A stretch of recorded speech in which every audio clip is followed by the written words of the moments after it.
I'm not a single voice, I'm many, I'm Malala. Assalamualaikum. Hello everyone, my name is Safna Hazzaty and I'm from Madrasah Sunan Pandanaran, Yogyakarta.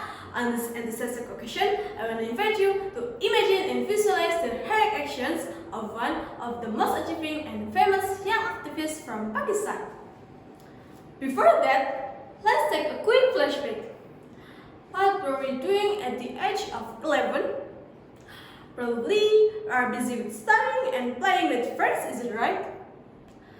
But have you ever heard the story of a little girl who risked her life just to learn? If not, let me tell you, and your task just to listen and imagine her amazing actions. Welcome to the story of Malala.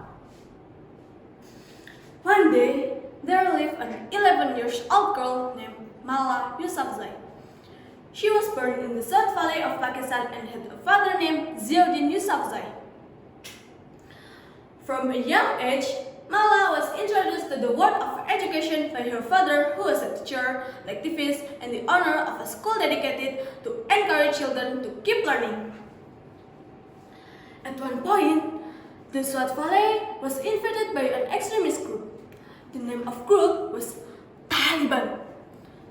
This group banned girls from attending school and leading to the closure of school for girls. This event struck Malala's humanitarian spirit and giving her the courage to write a blog for BBC Urdu. Though she used a nickname Gul Makai. Suddenly, Malala was calm and said to her father, "Dad, I want to write a blog about school for girls. What do you think, Dad?" Dad said, "Are you sure it's so dangerous for you, dear? The Taliban will kill you." "I'm not afraid, Dad, because I want to share my own perspective to the world," said Malala bravely. Malala's writings caught the attention of the international community because they were written by her own perspective. It's the perspective of a young girl that living in a conflict zone. Through her writings, Malala was expressed her determination to keep learning despite the Taliban's oppression. However, her fame made the Taliban feel threatened, and Malala was left in critical condition. You probably wouldn't have guessed the sequence of events. Let me continue the story.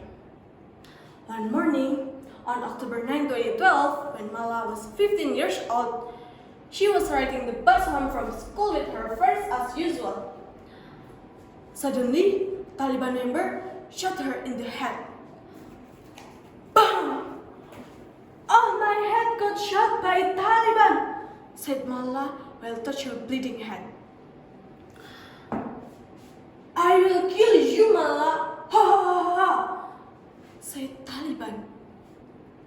This attack shook the world.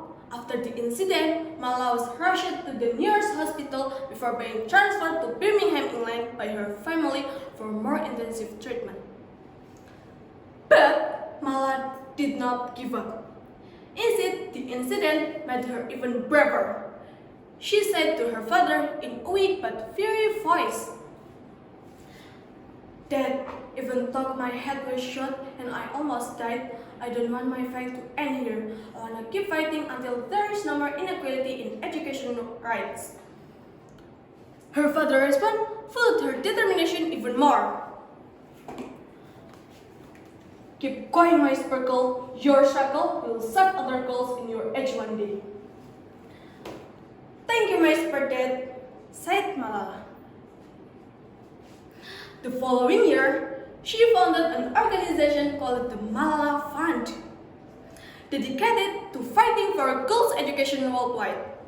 Besides establishing the organization, she also published a book about her life, her struggle, and her belief that education is a right for every child, titled "I Am Malala." Aristotle once said, "The roots of education are bitter, but the fruit is sweet."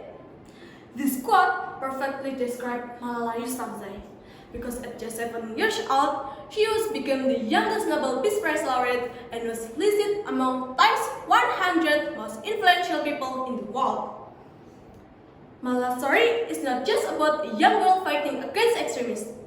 It teaches us all to fight for education as our basic right and eradicate injustice through our voices to change the world. Thank you everyone. Assalamualaikum and see you again. Bye bye.